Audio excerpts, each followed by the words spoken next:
कुंडल नाम का ब्राह्मण बहुत ही सीधा है, सरल है। घर में गरीबी थी। नारद जी कुंडल नाम के ब्राह्मण की कथा श्रवण करा रहे हैं। राजा कंस को समझाने के लिए उदाहरण दे रहे हैं। और उस कथा को सुनाने के बाद फिर उनके मन में होता है कि शायद कुछ कसर रह गई हो, समझ ना पाया हो राजा कंस, तो एक कथा और सुनाते हैं।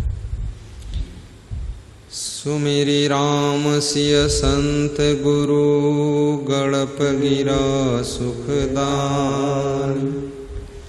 महाभारत सद ग्रंथ की, कहाँ इतिहास बखान। अपर सुनो पर संग सुनाओ, जनचेरी का रूप लखाओ।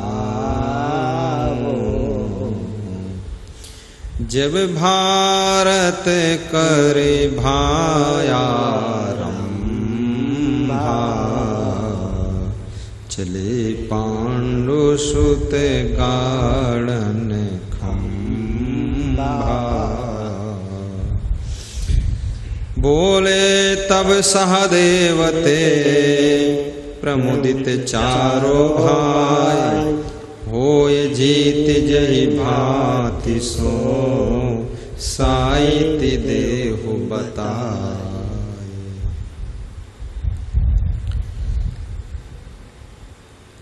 हे राजा कंस, मैं आपको एक और प्रसंग सुनाता हूँ, जिसमें एक ऐसे व्यक्ति की कथा सुनाता हूँ जो अपनी औरत का गुलाम था, जो औरत का दास था। तो देखो कैसे वो दास बना। और जब महाभारत युद्ध प्रारंभ होने को था तो पांडव युधिष्ठिर, अर्जुन, भीम, नकुल, सहदेव,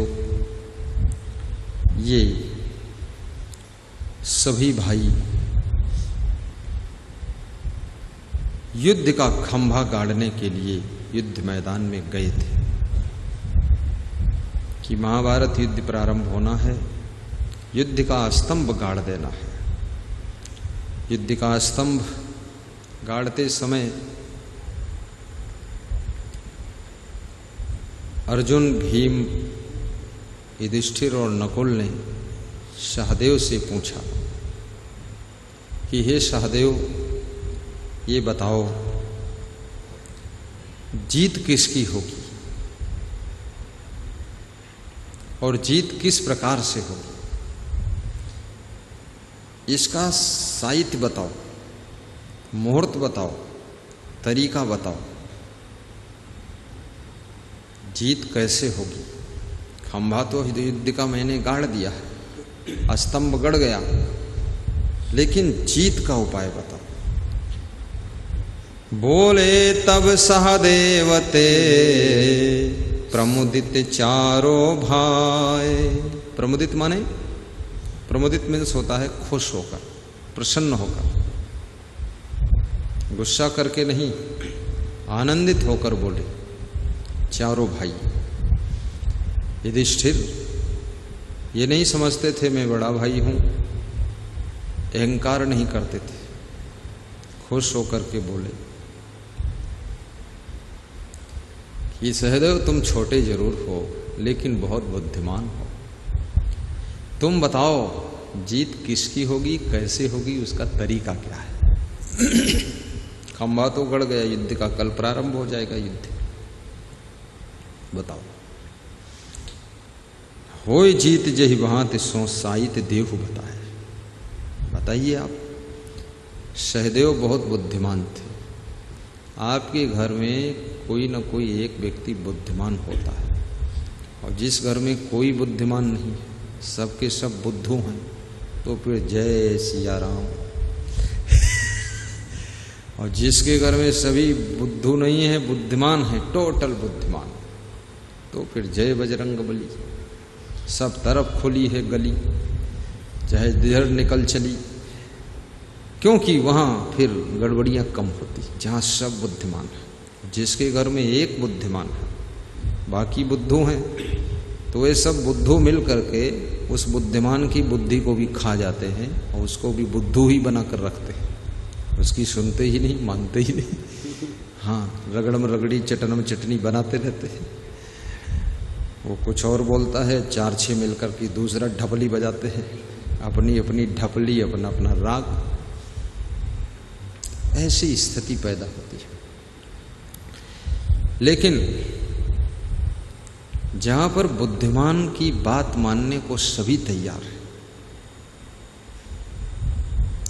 वहां पर जीत अवश्य होती है। क्योंकि सफलता केवल मेहनत से नहीं मिलती, सफलता सही डिसीजन, सही पॉइंट पर काम करने से मिलती है। मेहनत तो बहुत लोग करते हैं, सफल नहीं होते हैं, और सही डिसीजन बहुत बुद्धिमान व्यक्ति ही ले सकता है। सही डिसीजन लेना कोई छोटी मोटी बात नहीं है। और हर कदम पर, हर घंटे में, हर मिनट में, हर व्यक्ति को हर तरह के फटाफट डिसीजन लेना पड़ता है।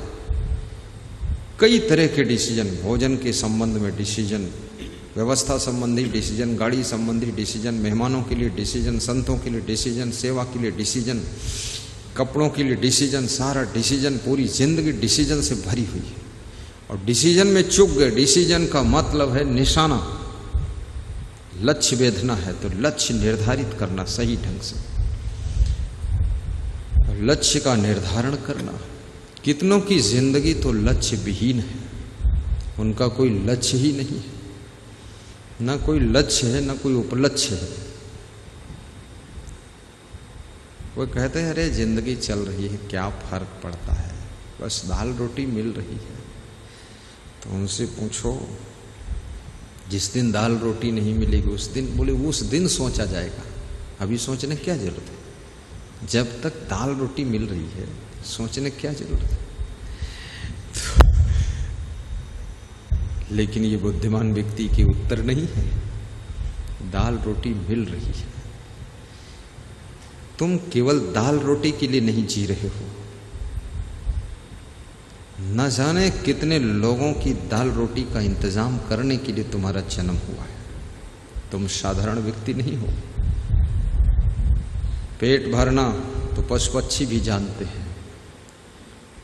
केवल अगर अपना पेट भरना ही तुम अपनी जिंदगी की सफलता समझते हो तो ये कोई बहुत बड़ी बात नहीं है। याद रखना, समझदारी है। धन कमा तो इतना कमा कि धन कमाने की हद कर दे। पीढ़ी दर पीढ़ी से अगर घर में गरीबी है तो उस गरीबी को भी रद्द कर दे, उस गरीबी को भी रद्द कर दे। भक्ति कर तो इतनी कर, कितनी कर, भक्ति कर तो इतनी कर कि भक्ति की भी हद कर दे। और यमराज के दरबार में जब तू पहुंचे तो अपने कर्मों का खाता भी रद्द कर दे, कर्मों का खाता भी रद्द कर दे। भक्ति की शक्ति को भी पहचान। तो सहदेव बहुत बुद्धिमान है, और बुद्धिमान की बात को मानने वाला भी बुद्धिमान ही कहा जाता है। लेकिन कभी कभी लोग बुद्धिमान बुद्धिमान टकराते हैं। दो बुद्धिमान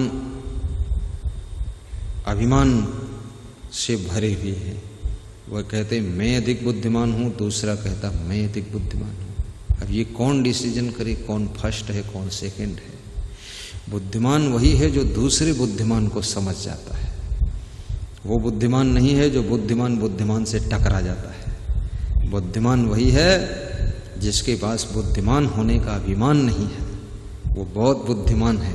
अगर बुद्धिमान का अभिमान है तो थोड़ा कम बुद्धिमान है वो। इसलिए बुद्धिमान हो जाओ, पर बुद्धिमान होने का अभिमान मत करो। कभी कभी मीडियम बुद्धि के लोग भी बहुत अच्छी बात बता देते हैं। बोले तब सहदेव से प्रमुदित चारो भाई, गुरुवर प्रमुदित चारो भाई। होय जीत जहि भांति सो साहित देहु बताय। होय जीत जहि भांति सो साहित देहु बताय। जिस प्रकार से जीत हो वो तरीका बताओ, वो साहित्य बताओ, वो मुहूर्त बताओ, क्या किया जाए। अपने छोटे भाई से पूछ रहे युधिष्ठिर, अर्जुन, भीम। भीम और अर्जुन को ये अहंकार नहीं है कि मेरा छोटा भाई है, इससे क्यों पूछूं। युधिष्ठिर को भी ये अभिमान नहीं है, अरे सहदेव छोटा है, इससे क्या पूछना है, हम खुद होशियार है। ऐसा नहीं है। उम्र में छोटा होने से कोई बुद्धि में छोटा नहीं हो जाता है, उम्र में बड़ा होने से कोई बुद्धि में बड़ा नहीं हो जाता है, और पहले पैदा होने से कोई बुद्धिमान नहीं हो जाता है, और लास्ट में जन्म लेने से कोई बुद्धू नहीं हो जाता है।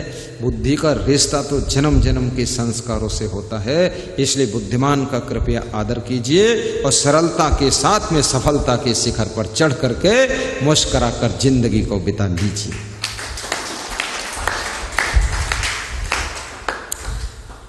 कहे सहदेव सुनहु बलवाना, प्रथम उनते कीन्ह बखाना। अब तुम काके ही भांति बताई,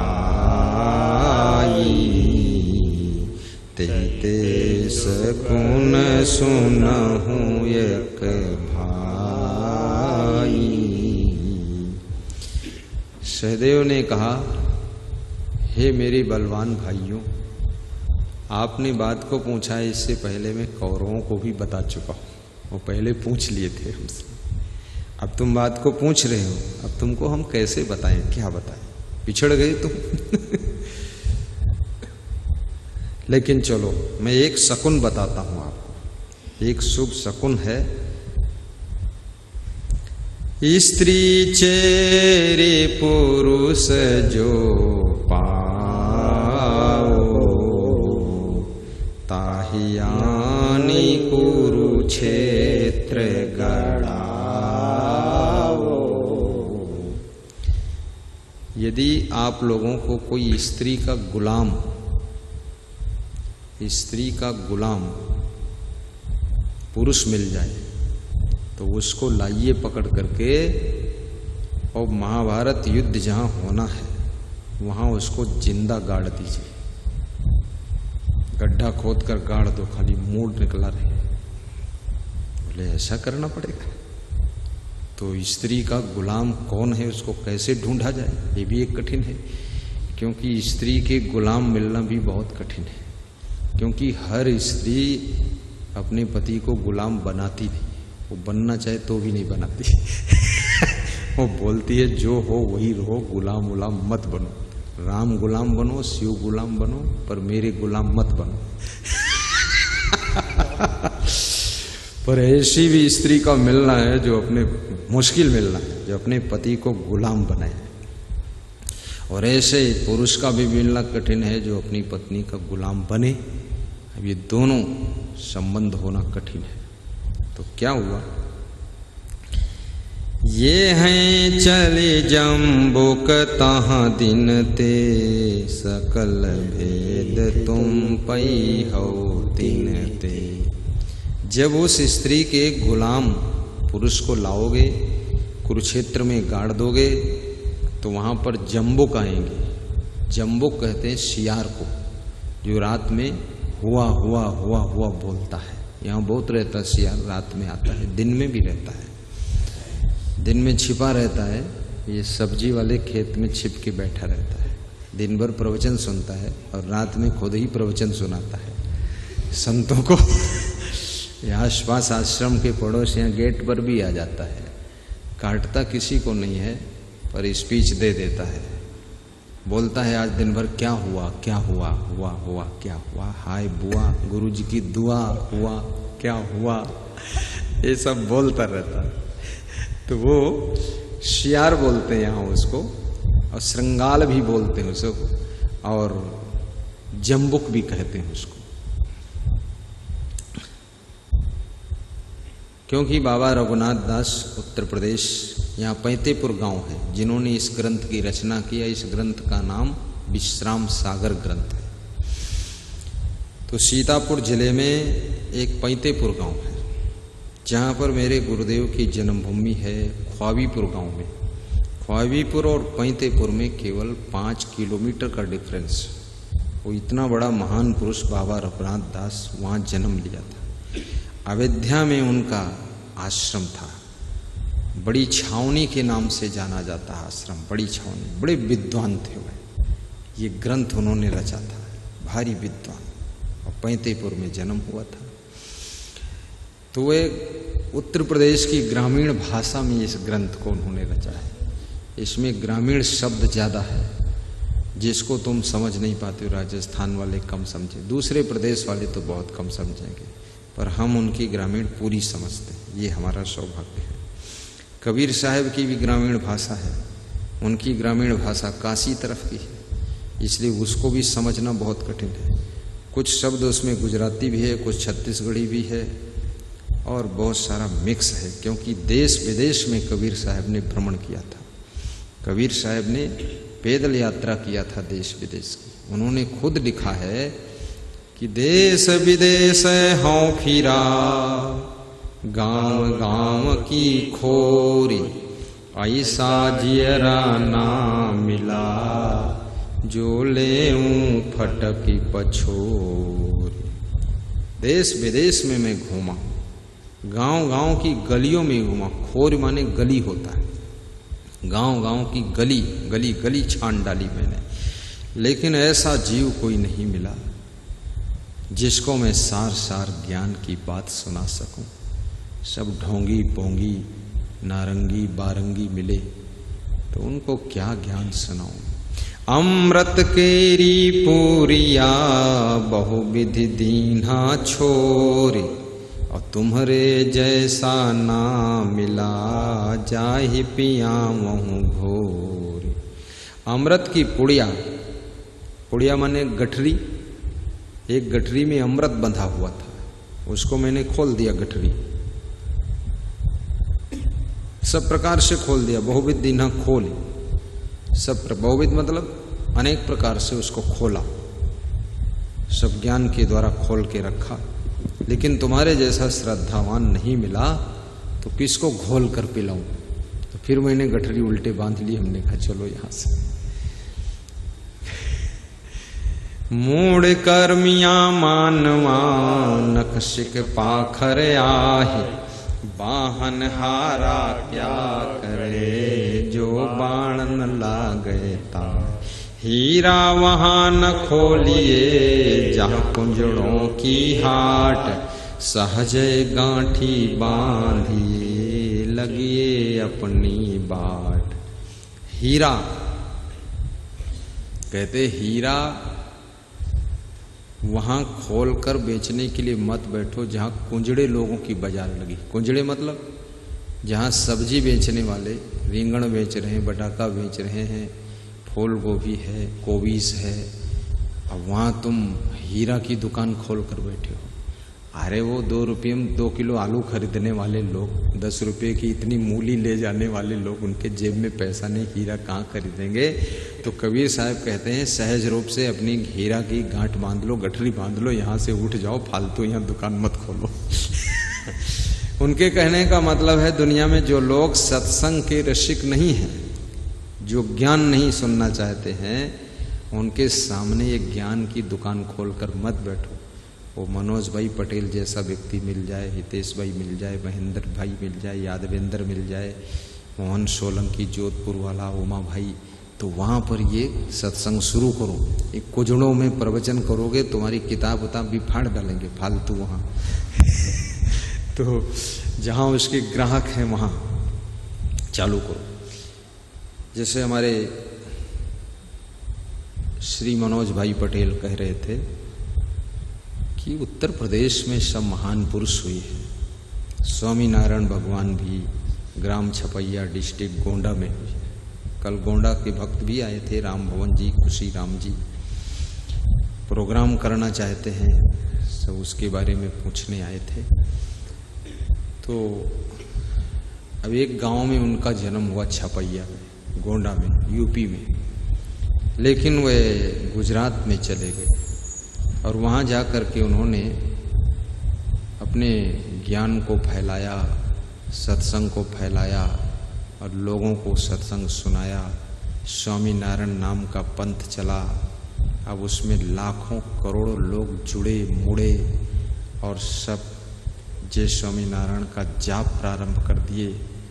और थे तो यूपी में इतना बड़ा महान पुरुष हुआ।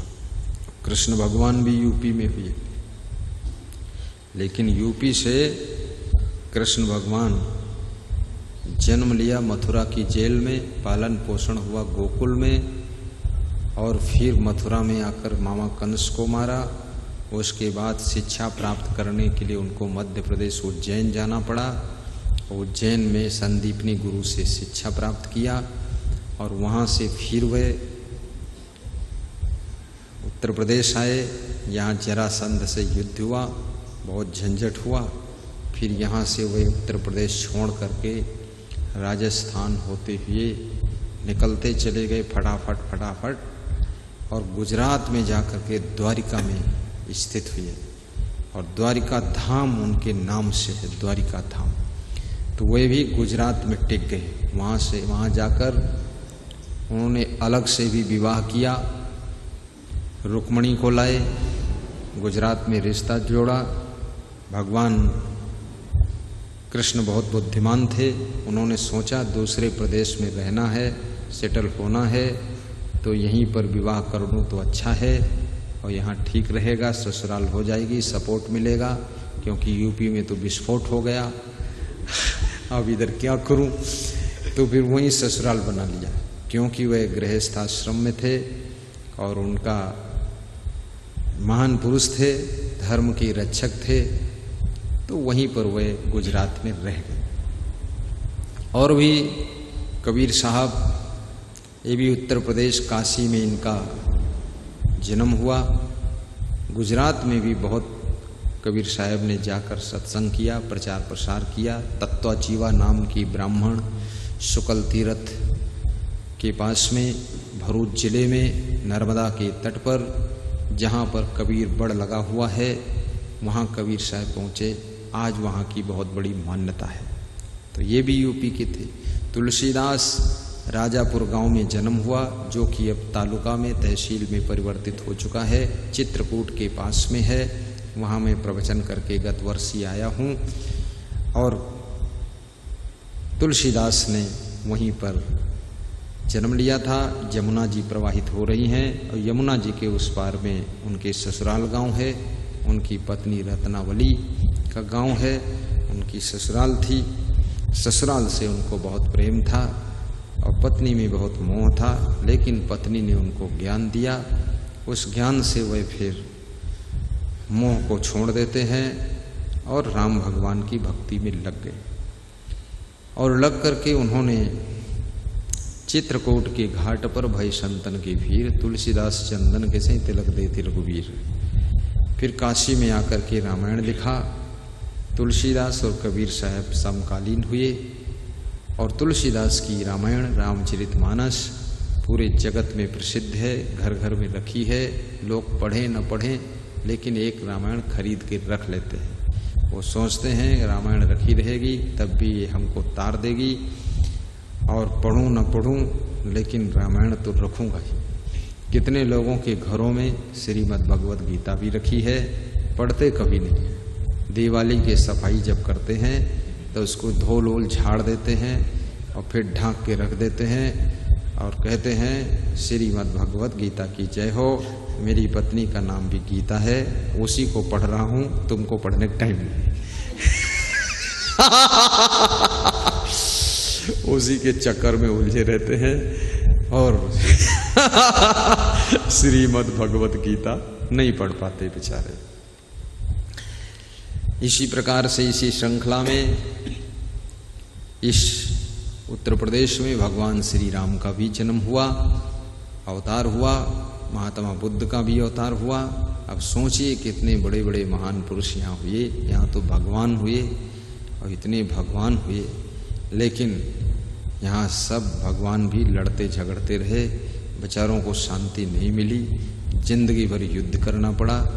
महात्मा लोग जो हुए, कबीर और तुलसी, ये सबको शुद्ध करते रहे और राम और कृष्ण ये युद्ध करते रहे और जनता के लोग इंतजार करते रहे कि भगवान कब लौटेंगे।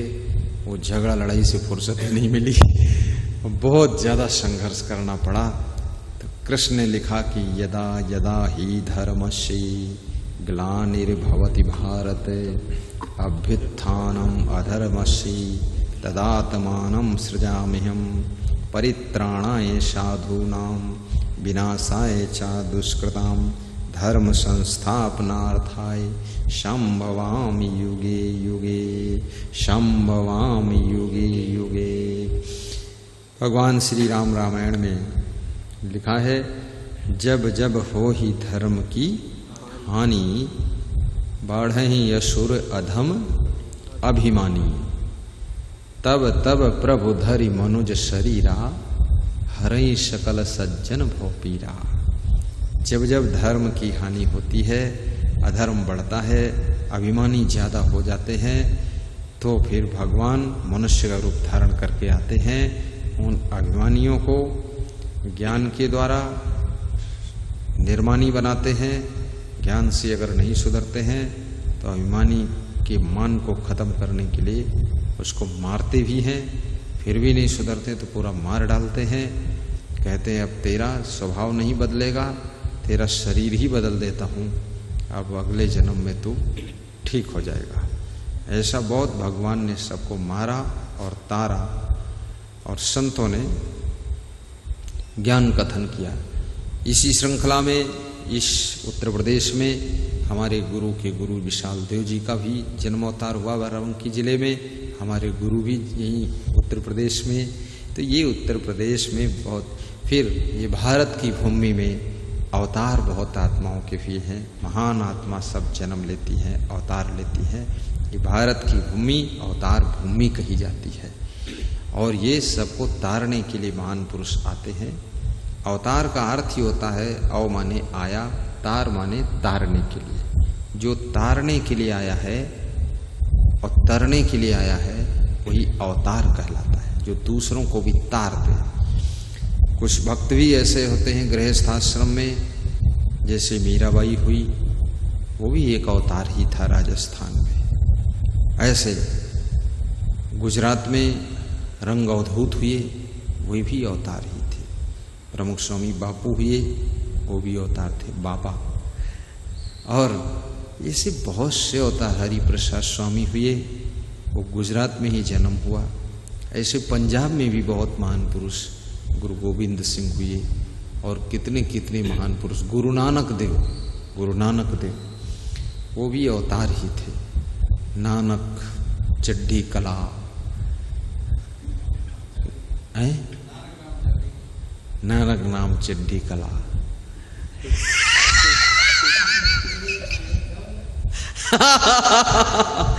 जो जो सुमिरे उसका भला, नानक नाम है चड्ढी कला।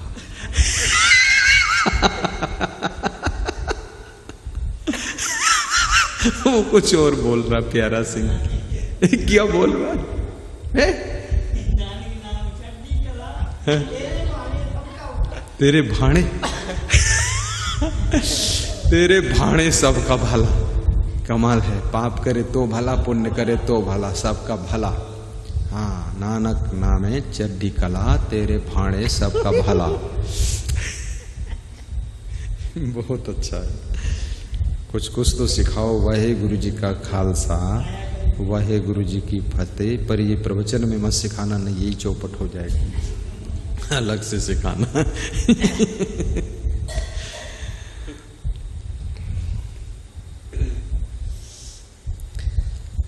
कहे सहदेव सुनहूं बलवाना, प्रथमयून ते कीन बखाना, अब तुम का के ही भांति बताई, अब तुम का के ही भांति बताई, तेहि ते सकून सुनहु यह भाई, स्त्री चेरी पुरुष जो पावो। हे मेरे पांडव भाई, अगर कोई स्त्री का गुलाम पुरुष मिल जाए, उसको अगर पा जाओ तुम और कुरुक्षेत्र के मैदान में उसको लाकर गाड़ दो, गड्ढा खोद करके, और फिर वहां आड़ में छिपकर बैठ जाओ, फिर वहां पर सियार आएंगे, जंबुक आएंगे, श्रृंगाल आएंगे। श्रृंगाल को गुजराती भाषा में क्या कहते हैं? सू कहू, सियार। बस दोनों का मैच कर गया, कम से कम सियार तो बराबर हुआ। फिर वो सियार बोलेंगे, सियार भी बहुत मुहूर्त की बात बोलता है, वो बोलेंगे, वो बताएंगे जीत किसकी होगी। वहां से चुपचाप बैठकर सुनना।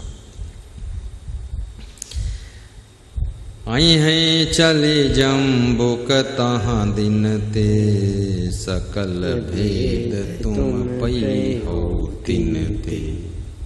सियार सब चल करके आएंगे, दिन ही में इकट्ठा हो जाएंगे, रात में उनसे सब भेद मिलेगा आपको। वे सब बता देंगे किसकी जीत होने वाली है और क्या होने वाला है।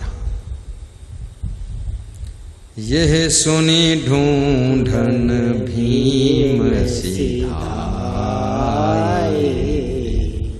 इतना सुन करके पांडवों में से भीम तैयार हुए कि मैं ढूंढने के लिए जा रहा हूं, स्त्री का गुलाम कहीं तो मिलेगा ही, उसको ढूंढ कर लाऊंगा। नकुल ने कहा मैं चलूं साथ में? अरे बोले तू मत चल, तू उसको ला भी नहीं पाएगा पकड़ करके, मैं उसको कंधे बिठाकर जबरदस्ती लाऊंगा। हाँ मैं जाऊंगा, ठीक रहेगा।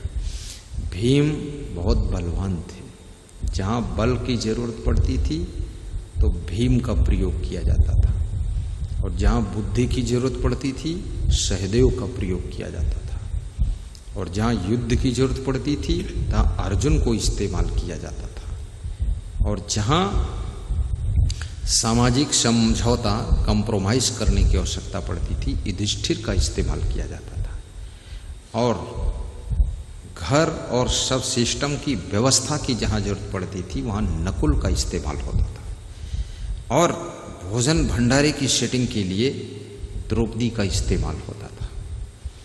ये सब उनके कार्य बटे हुए थे पांचों भाइयों के, अपने अपने योग्यता गुणवत्ता के अनुसार कार्य का डिवाइडेशन किया गया था। कौन किस विभाग का जिम्मेदार है, वो जिम्मेदारी से काम करते थे पांचों भाई। आई हैं चली जम्बुक तहाँ दिन ते, सकल भेद तुम पई हो दिन ते। यह सुनि ढूंढन भीम सिधाए, घूमत एक नगर महायाए। ऐसा सुन करके भीम जो है एक नगर में घूमते घूमते ढूंढते ढूंढते पहुंचे कि स्त्री का गुलाम कौन है, स्त्री के गुलाम के लक्षण क्या होते हैं, उसकी पहचान क्या है। ये भी लक्षण नहीं मालूम होंगे तो कैसे समझ पाओगे। तो देखिए क्या होता है। तेहि पुर रहत रहैयक तेली, एक तेली रहता था उस गांव में। तेली समझते हो, जिसको साहू बोलते हैं। वो तेल निकालने का काम करता था, तेली रहता था। यहाँ कोई तेली तो नहीं, नाराज मत हो, कोई नहीं तेली, और होगा तो क्या बात है, अपने क्या मतलब। तो वो तेली उस गांव में एक रहता था जिसको साऊ बोलते हैं। जैसे मोदी जी है ना, ये भी शायद तेली है, साऊ। हाँ, ये भी तेली है। इसने पूरे भारत देश का तेल अलग और खली अलग कर दिया। खल अलग, तेल अलग।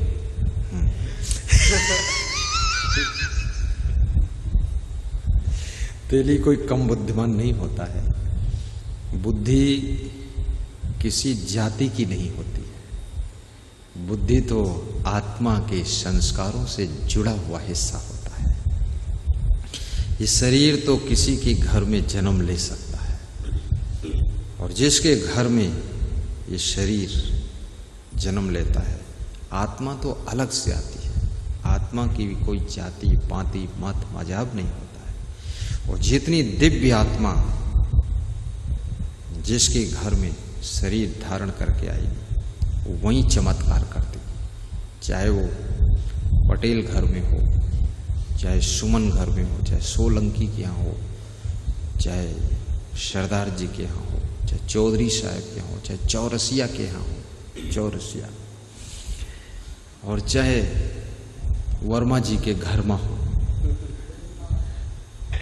चाहे रहंग डाले पलंग डाले, कोई भी हो, चाहे निषाद हो, चाहे यादव जी के यहाँ हो, किसी के यहाँ भी हो, आत्मा जहाँ जिसका संस्कार है वहाँ जा करके ये जन्म लेती है। बहुत बड़ी बात है, जन्म जन्म जन्म। वाहेगुरु जी का खालसा, वाहेगुरु जी की फतेह। तो भीम ने देखा कि उस नगर में, उस गांव में एक तेली रहता है, तेली, और तेली की पत्नी तेलिन वो भी रहती है। अब तेली की कथा वो सुना रहे हैं। तेहपुर रहत रहयक तेली, सुनो तासु की रीति नवेली। उसका रीति रिवाज कुछ नए ढंग का था।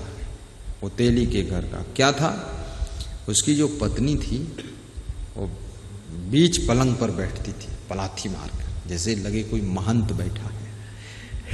हाँ, ऐसे गद्दी नशीन बैठी पलंग तासु की बामा, अपना करही धाम कर कामा। उसकी पत्नी पलंग पर बैठी रहती थी और उसका जो पति था वो घर का सब काम करता था। झाड़ू लगाना, बर्तन मांजना, धोना, टहल, चौका, सब्जी काटना, भोजन बनाना, परोसना, खिलाना, उसको उसी खाट पर लाकर भोजन देना, और वो खाती थी बैठी, बिल्कुल हेडमास्टर। और पति जो है घर का सब काम धाम करता था, कपड़े भी धोता था, उसका साड़ी धोना, लहंगा धोना, और उसका आदेश पालन करना।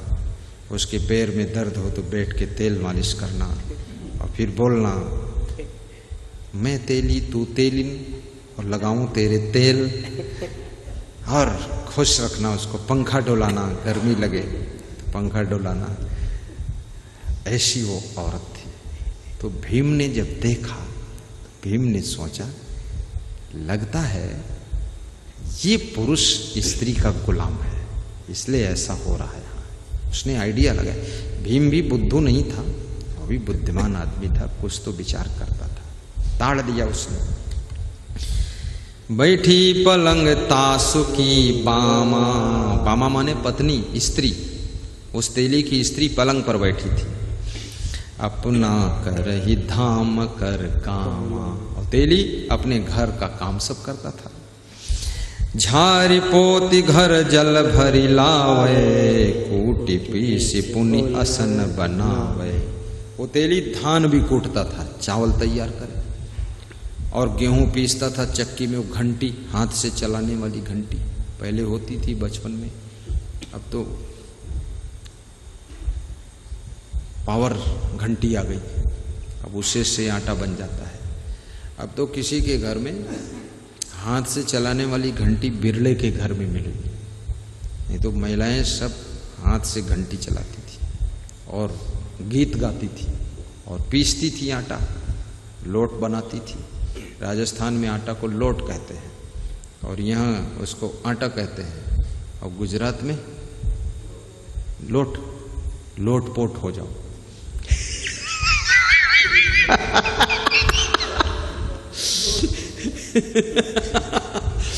तो ऐसा वो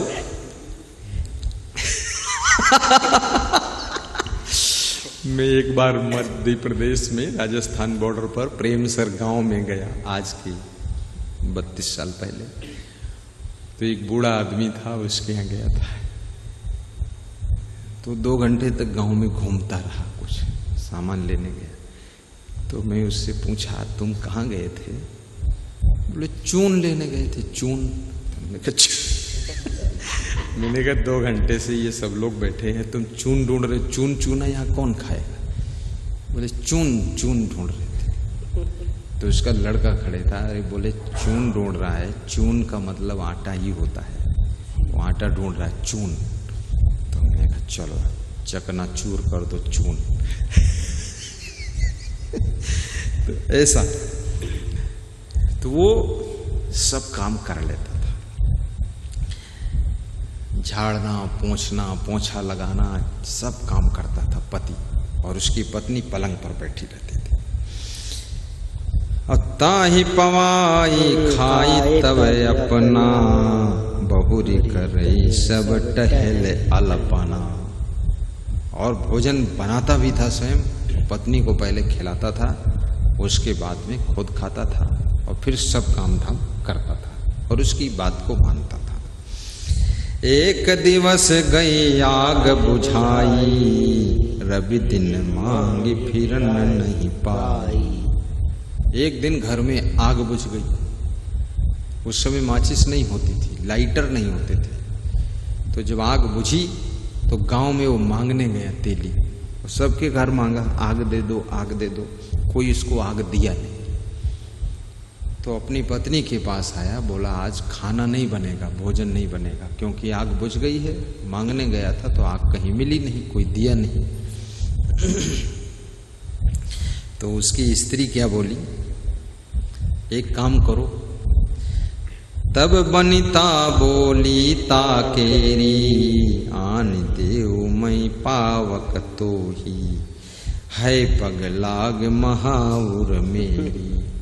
तब उसकी स्त्री बोली कि मेरे पैरों में मेहंदी लगी, महावर लगाया है, मेहंदी रंग लगा है, इसलिए मैं पैदल तो चल नहीं पाऊंगी, लेकिन मैं आपको किसी न किसी के घर से आग मांग कर दे सकती हूँ। पर अब चलूं कैसे, मेरे पैरों में मेहंदी लग गई। तो उसका पति बोला तो फिर क्या करूं?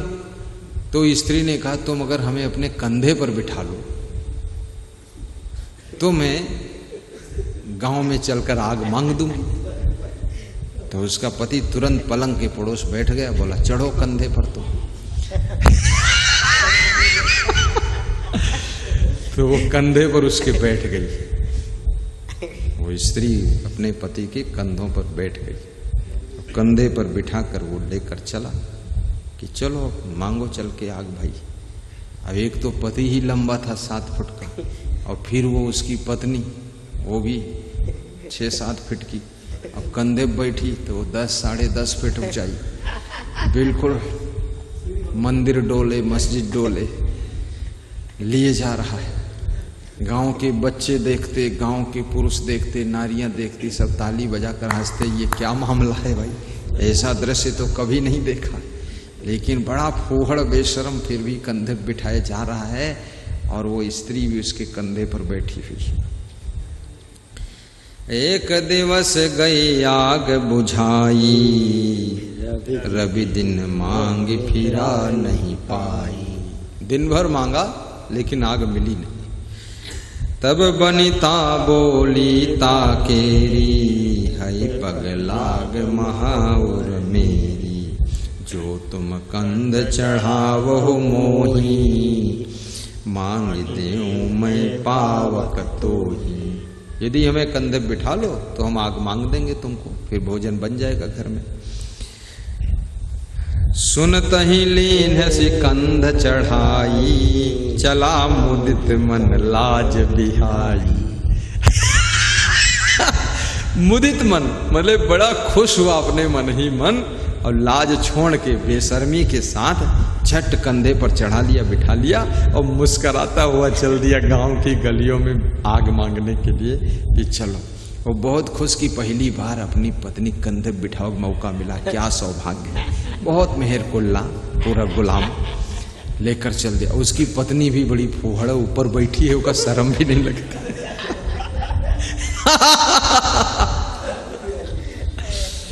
जो लिखा वो मैं सुना रहा हूं, ये पुराण की कथा है। मांगे जाए अगिन जही द्वारे, ताल बजा वही बालक सारे। जिसके जिसके द्वार पर जाकर के आग मांगते हैं, ताली बजा बजा करके बच्चे सब हंसते हैं कि इसको भी देखो कितना मूर्ख है, उसको लादे घूम रहा हो, ये औरत भी इतना मूढ़ है, ये उसके कंधे बैठी, इसको शर्म भी नहीं लगती। प्रमदा सब हंसी हंसी यस बोले, भले आग ये मांगत डोले। प्रमदा माने स्त्रियां, गांव की स्त्रियां सब हंस हंस कर मजाक करती थी कि देखो यहू भले आदमी किस मॉडल से आग मांगे निकले, इसको कंधे बैठरे लिए जाते, बड़ा मेहरकुल्ला है पति। को निलज्ज कही दे वै गारी, को कहे नीच डारी दे नारी। कोई तो कहता निर्लज्ज है और गाली देता है कि नालायक मूर्ख कहीं का बेवकूफ आदमी, उसको लादे घूम रहा तो। और कोई कहे इका कंधे से नीचे डाल दे, पटक दे, इसको क्यों लिए घूमते। ऐसे गांव के लोग अपने अपने भाव से बोलते थे। करहि को बोधि, करहि को बोधिनी यही विधि बाता, हमें नयस बर दीन विधाता। और जितनी गांव की कुबुद्धिनी स्त्रियां रहे, बुद्धिन, तो वो क्या कहती थी, आपस में बात करती थी कि भगवान हमका ऐसा पति नहीं दीन, नहीं हम कंधे बैठ लेते। जो कम बुद्धि की स्त्रियां कुबुद्धनी, तो वो यही बोले भगवान कुछ कृपा करो, हमारा भी पति इसी मॉडल का होता तो हम भी कंधे बैठ रहा गांव घूमते, कितना आनंद आता है। जो कम बुद्धि के लोग होते, स्त्री हो पुरुष हो, वो गलत चीज को ही सीख लेते, अच्छी चीज सीख ही नहीं पाते। पुरुष देखी पुरुषन ते कहई, तो निर्लज्ज बड़ आहई। और पुरुष लोग देखते हैं जब उसको, तो आपस में पुरुष पुरुष चर्चा करते हैं कि दोनों बड़े निर्लज्ज हैं, बहुत फोहड़ है, बेशरम, इनको दोनों शर्म नहीं पति पत्नी को। यह पत्नी उसके कंधे बैठी, पति भी बेशरम जो का कंधे बैठे लादे घूमते, इतना कम से कम शर्म लाज होना चाहिए। आपस में बात करते हैं सब गांव के लोग। एक कहें यस दयु न करई, दुष्ट नारी नर पाले परई। एक पुरुष कहता है भगवान इतनी कृपा करना कि दुष्ट नारी हमारे पाले न पले, क्योंकि ये तो बहुत दुख देने वाली है।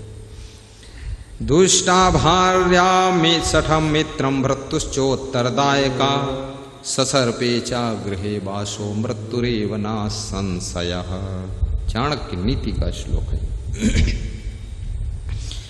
दुष्टा भार्या मित्र सठ उत्तरदायक मृत्यु, सर्प सहित गृह वास रिपु, सबन स्वजीवन मृत्यु। दुष्टा भार्या, जिसकी दुष्ट स्वभाव की पत्नी हो। षठम मित्रम, और कपटी मित्र हो, षठ मित्र।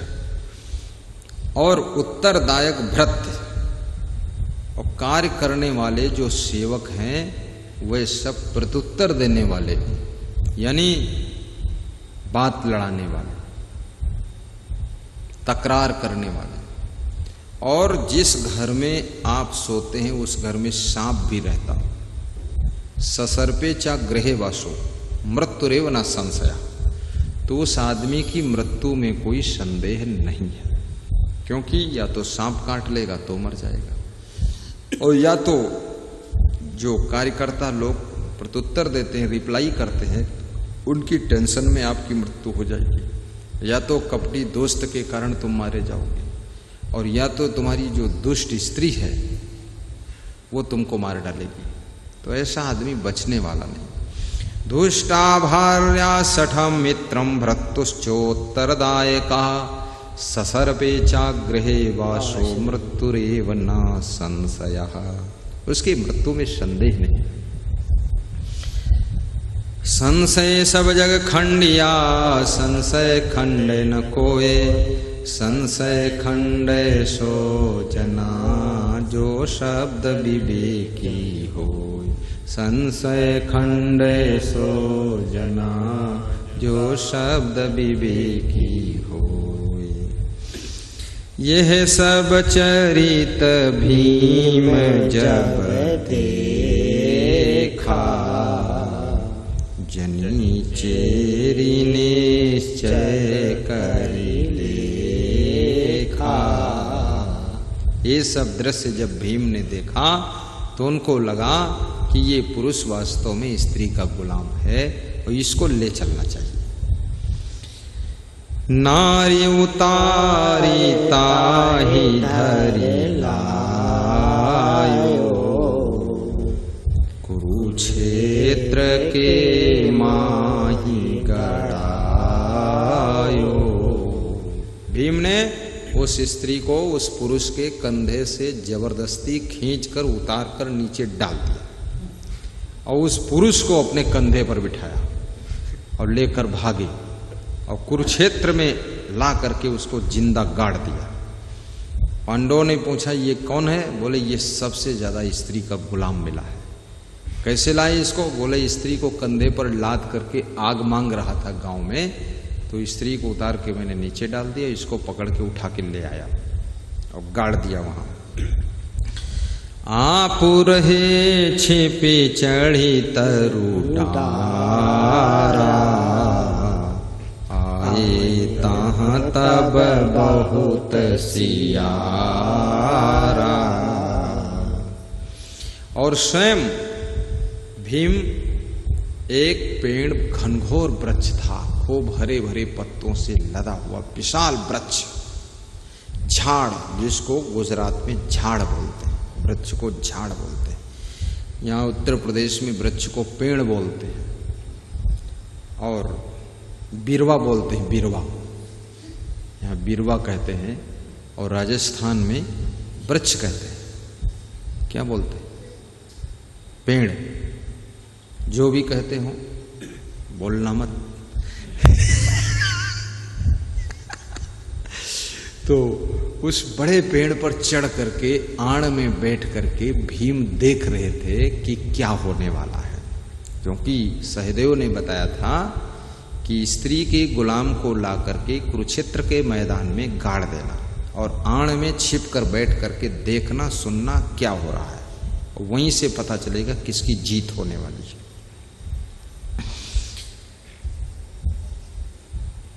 तेहि तेली के अंग सब सूंघे कसियार, बोला मांस अशुद्ध है हम नहीं करबे आहार।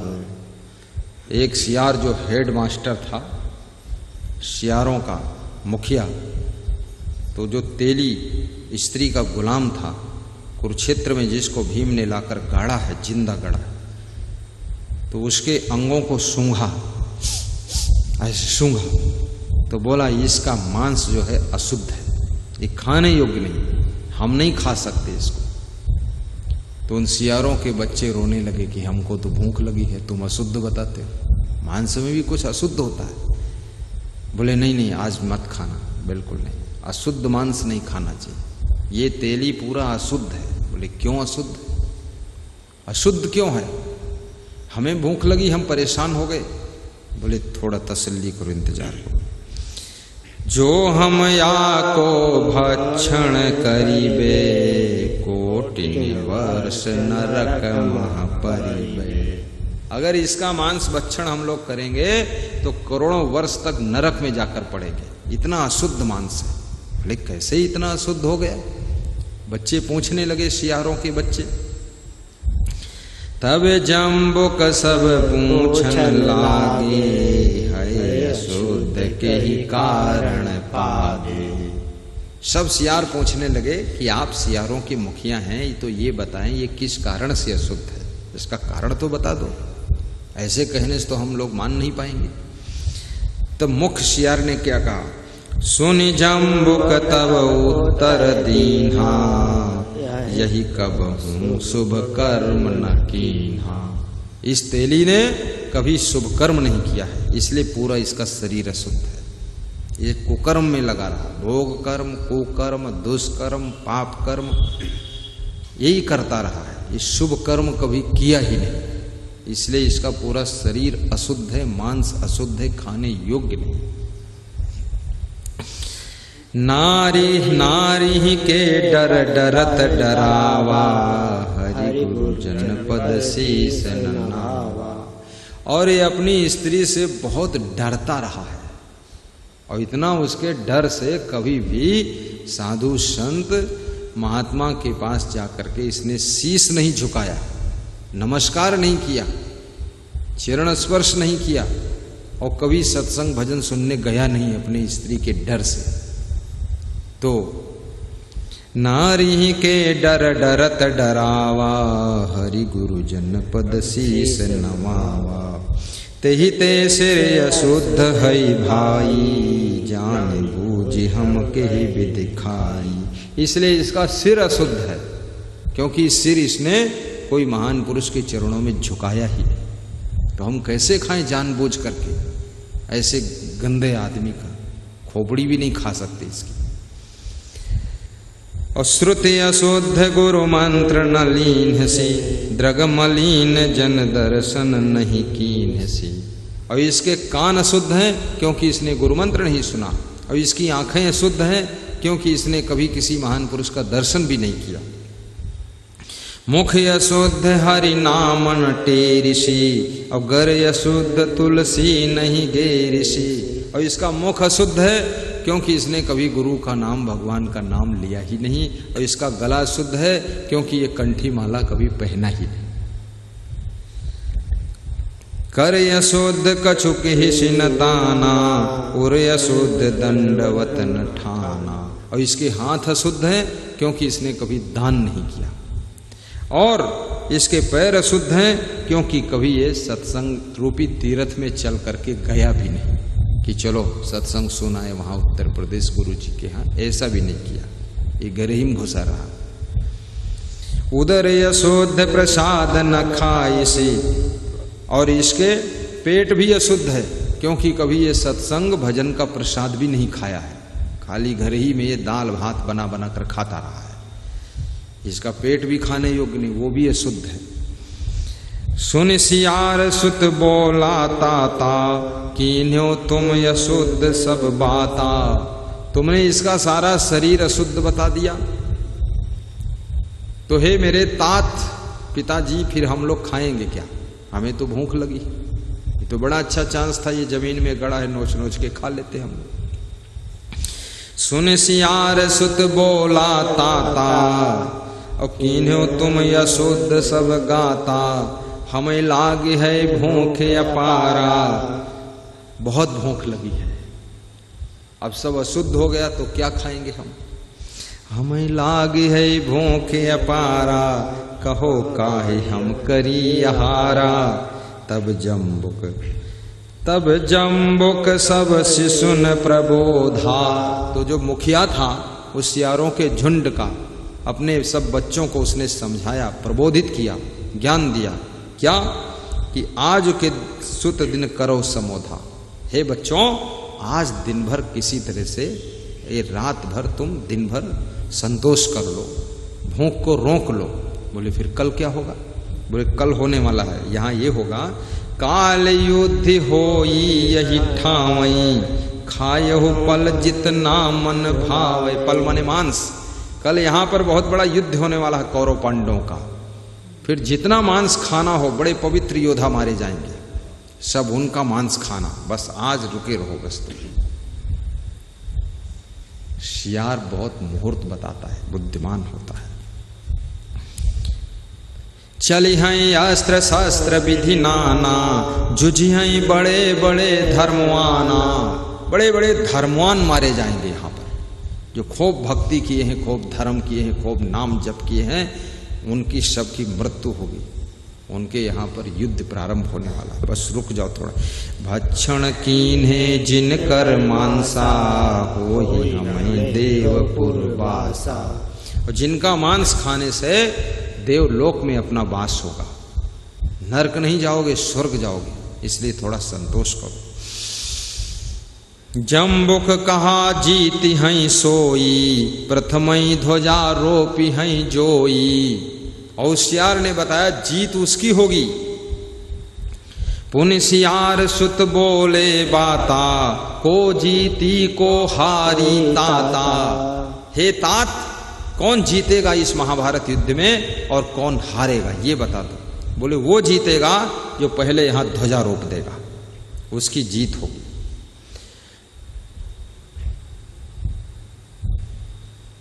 बात समझ में आई अब हमारी, झूठी है सारी दुनियादारी।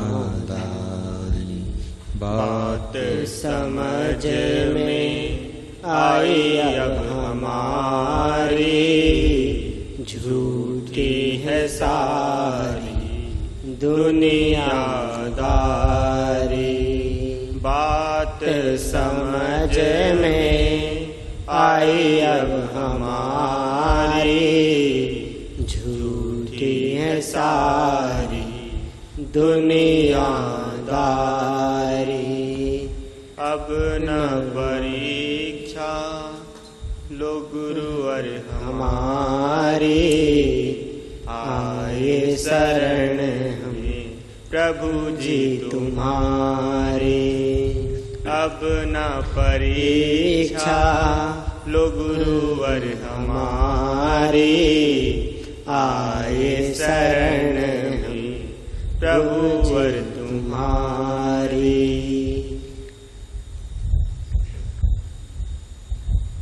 गाते रहो, बंद मत करो, इशिक दोहराओ।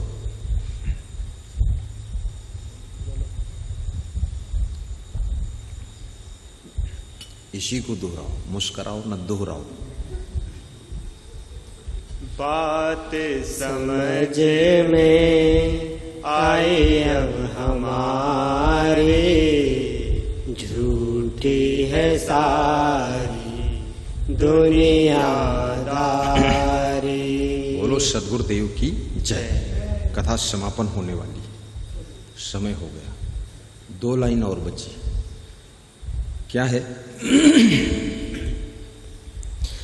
लखिए शकुन भीम घर आए, बालक सहित सियार सिधाए। ये शकुन देख करके भीम अपने घर को वापस आए और अपने बच्चों को लेकर के सियार भी सब चले गए कि इसका मांस खाने लायक नहीं है। ये कहानी नारद जी राजा क्वांस को सुना रहे हैं। राजा क्वांस इस कहानी को सुन करके उसका विवेक जागृत होता है। नारद जी कहते हैं, देखो नृपत्रिय के बस भयो, और डर करी राम भक्ति तज दयऊ। जम्बु कहूं नहीं खाई ताही, तैसी व्रतिनत तुम्हारी आही। अति काज रानी तब कीन्हा, भक्ति माही बाधा कर दीना। हे राजा क्वांस, देखो जिसने भक्ति नहीं किया, गुरु का प्रसाद नहीं खाया, उसके मांस को सियारों ने भी नहीं खाया, इतना अशुद्ध हो गया। और तुमने भी अपने रानी के कहने से भक्ति छोड़ दिया, तो तुम कितने अशुद्ध हो जाओगे। तो तुमको भक्ति करना चाहिए ना। राजा क्वांस समझो, तुम तेली जैसे गुलाम थोड़े हो। तो राजा क्वांस को विवेक हुआ। राजा क्वांस क्या करते हैं? करे कहा अब ला कर सोई, तो ही समान पतित जो होई। यह सुनी राजा बहुत लजाना, यह सुनी राजा बहुत लजाना। माथ नाय यस वचन बखाना। अपना सिर झुकाकर नारद को प्रणाम करके राजा क्वांस लज्जित होकर के बोला। क्या बोला? साच हूं मैं निज कीन अकाजू, अस प्रभु नाम सुनावहु आजू। नारद कहा तैयारी कीजिए, तब तो राम मंत्र हम दीजिए। राजा कौश ने कहा तो महाराज जी आप भी तो संत है, ब्रह्मचारी संत है, आप भी गुरु मंत्र दे दीजिए हमको।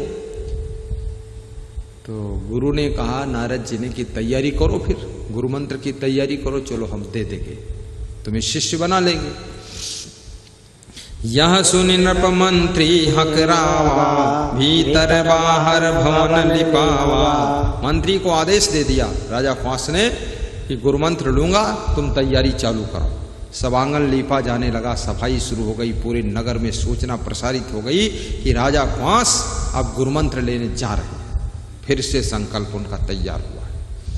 ये कहानी सुन करके उनके अंदर विवेक जागृत हुआ कि गुरु भक्त बनना बहुत जरूरी है, सत्संग सुनना बहुत जरूरी है। फिर विवेक आ गया।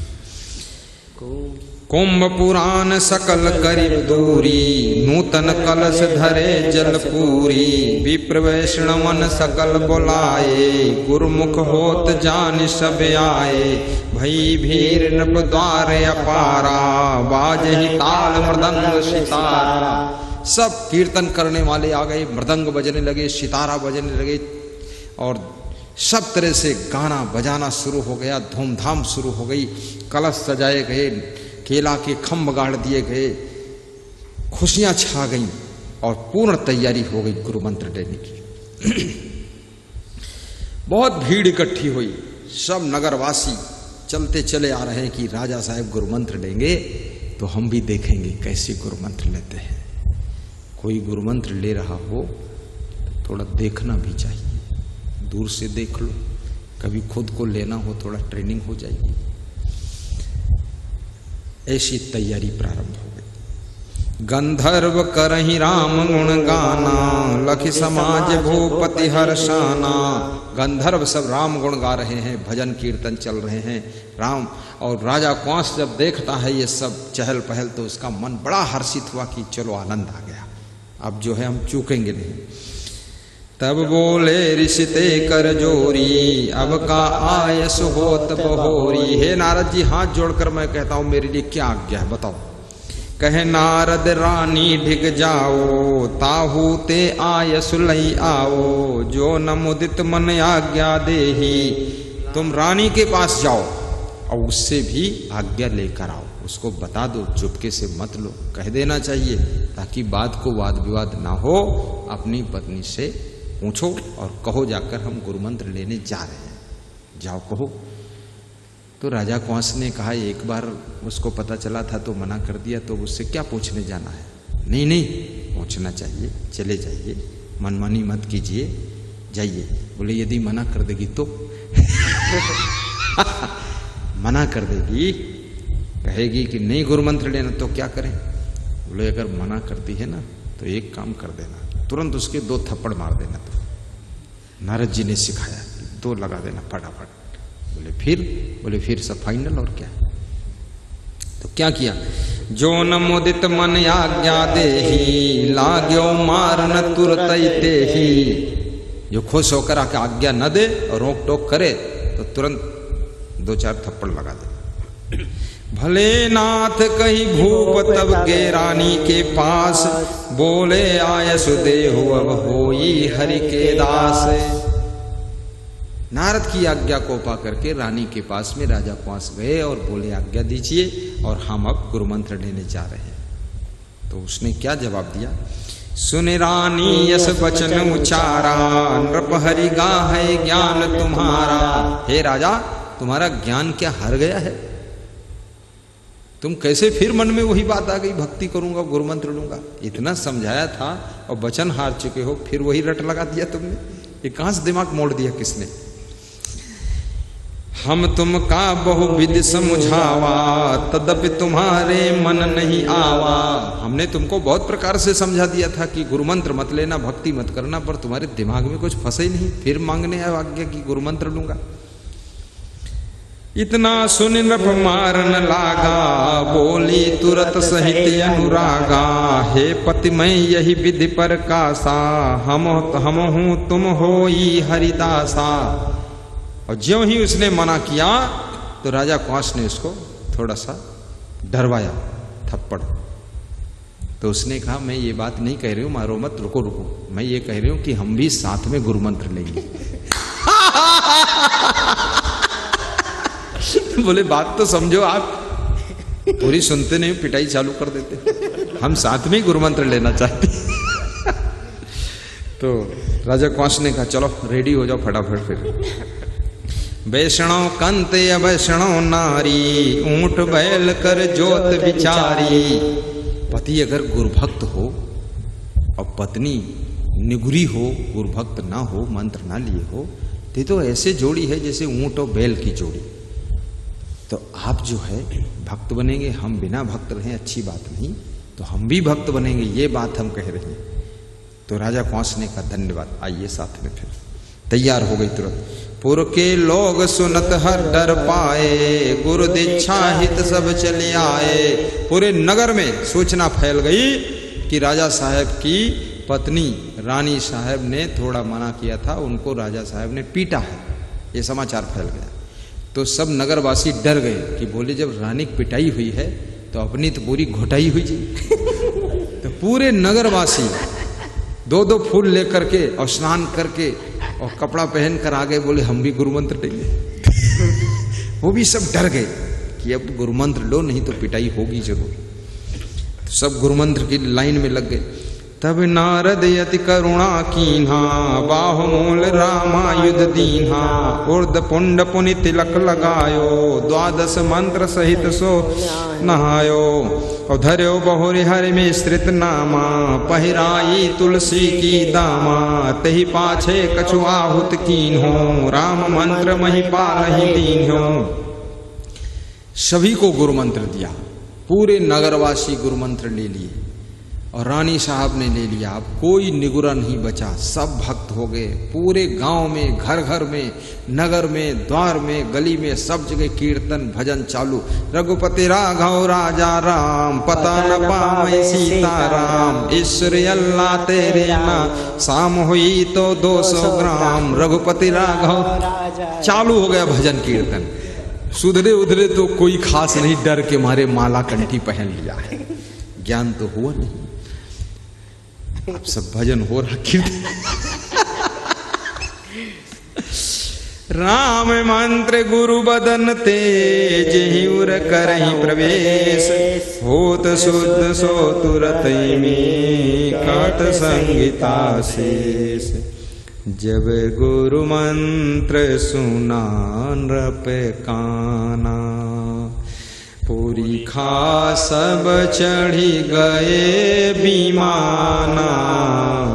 पुनि रानी को मंत्र सुनावा, तेहि पाछे आवा सोई पावा। तब नृप दुजन दक्षिणा दीन्हा, सब विधि तोष सबन कर कीन्हा। सो शोभा सुख बरणी न जाई, रही भक्ति सब पुर मा छाई। जहाँ तहाँ हो ही चरित हरि के रे, जपनि नाम सब सांझ सवेरे। कहे नारद मैं देखऊं जाई, तब पुरी खन कैसे गति पाई। सुनी मुनि बचन विदा नृप कीन्हा, तब सातो गगरा कही दीन्हा। तब पितरन हई मोहि बताए, अस कही ऋषि यमलोक कहीं आए। सबसे पहले राजा को गुरु मंत्र मिला, उसके बाद रानी को गुरु मंत्र मिला, उसके बाद जो आया सो पाया। सभी ने गुरु मंत्र लिया। सबके घर में, सबके द्वार पर भजन कीर्तन होने लगे। सुबह शाम सब मंत्र को जपने लगे। पूरा नगर भक्तिमय हो गया। ये सब दृश्य देख करके नारद जी खुश हो गए। फिर उन्होंने कहा कि अब मैं यमलोक जाऊंगा, तुम्हारे पुरखों की दशा देखकर आऊंगा, फिर हाल बताऊंगा। और तुम्हारे पुरखों ने बताया था कि आंगन में 7 गगरा सोने की मोहरों के भरे हुए घड़े हैं। तो आपको मैं बता देता हूँ। तो आंगन में गगरा बताया और उसको खुदवाया तो 7 गगरा सोने के सिक्कों से भरे हुए निकले। तब राजा कंस को विश्वास हो गया कि नारद जी वास्तव में यमलोक का दृश्य देखकर हमारे पुरखों के द्वारा भेजे गए थे। अच्छा हुआ हमने गुरुमंत्र लिया। और नारद जी प्रस्थान करते हैं और ज्यों ही गुरुमंत्र राजा कंस ने लिया, रानी ने लिया, त्यों ही उनके पुरखे सब नरक से निकल करके और देव विमानों पर बैठ करके स्वर्ग की ओर प्रस्थान कर गए।